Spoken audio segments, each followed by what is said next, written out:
que me cayó un pedazo. A ver. Sí. Papi, es que... A ver, deja...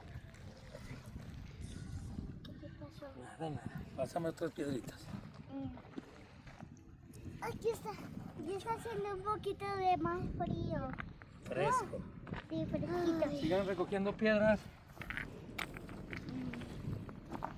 Aquí ¿Esto para qué va a ser, hijas? para una fogata. Para cocinar y una fogata en la noche. Sí, Recuerden que vamos a acampar. No va a haber nadie en todo alrededor.